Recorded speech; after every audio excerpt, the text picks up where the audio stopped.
Assalamu alaikum, guys. I'm here with the Sheikh. He came to town. MashaAllah. How are you, Sheikh? Alhamdulillah. Sheikh, I just wanted to, and I apologize, I know I'm holding you up. I just wanted to ask, and I was going to share this with our classmates at the Islamic Seminary of America with Sheikh Yasir Qadhi. We're just curious about the book. I'm just wondering, from my perspective, I know that you're from the Athari paradigm, and there's very strong, beliefs when it comes to, shirk and bid'ah and tawassul and istighatha, and it's well known. It's not, you didn't bring anything new, of course. It's just a clarification that Sheikh Yasir Qadhi's position is wrong. So I just wanted to ask, with respect, of course, do you think that publishing that content would have been considered a bit divisive in the ummah today?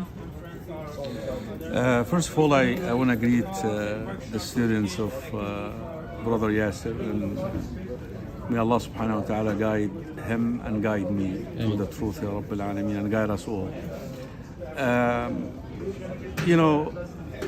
I want to say this. People used to ask us as imams, who should we take knowledge from?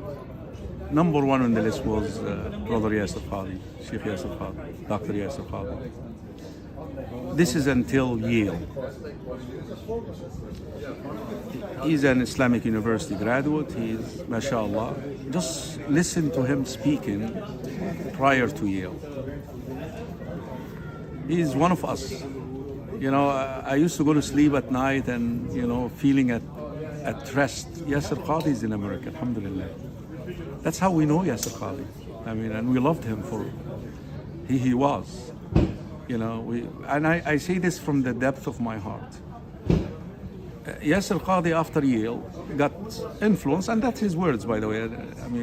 I can show you the videos where he says he received a lot of misconceptions from non-Muslims, Islamic studies teachers, and professors in the university. And we know Rasul Sallallahu Alaihi Wasallam warned us against mixing with such ideologies. So he came up with several statements. I have never really, because I still hope that Dr. Qadhi would, go back to the senses of the way that he was. I think Umar ibn al-Khattab, if you give him a test, you begin from there. I listed these actually in my book. The hudud is a scare tactic. It wasn't meant to be, the issue with the Quran, there is a hole in the narrative. That's, for me, is out of line, because we know that the commands of Allah, whatever Allah wills, whether it is kawni or whether it is shar'i, the hifd al-Quran kawni, qadari, something that is written, it shall be done, like they say in the biblical tradition. So he kept going, elevating, and nobody is doing anything. Now, people are still asking us, should we or should we not? Until that grave worship came out. That's, for me, like they say, that breaks the back of a camel. For me, a student of knowledge, you ask him a question regarding Aqidah and you begin by saying there are three opinions, I'm sorry, you're selling something here. I'm sorry. With all due respect. The truth is above me, is above him. And we had to come up and say something.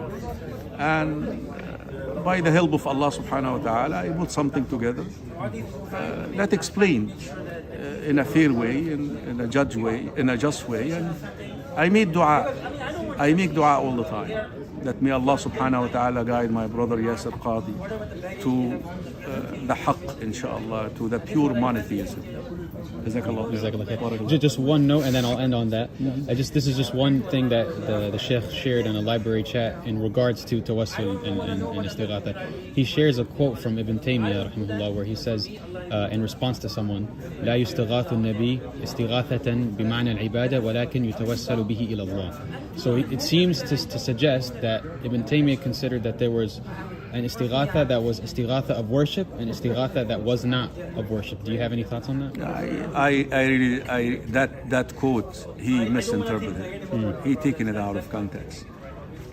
Understanding it is the way that he understanding it suits his way now, where he's going, where he's selling, what he's trying to promote.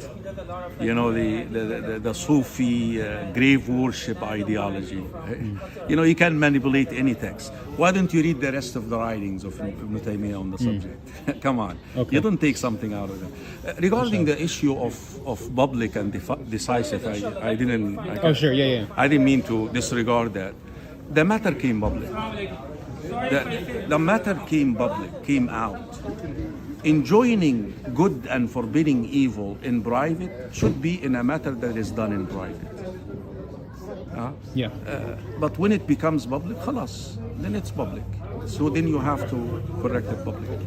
Got it. Rashid, I'm very happy to meet you. Jazakallah khair. Jazakallah.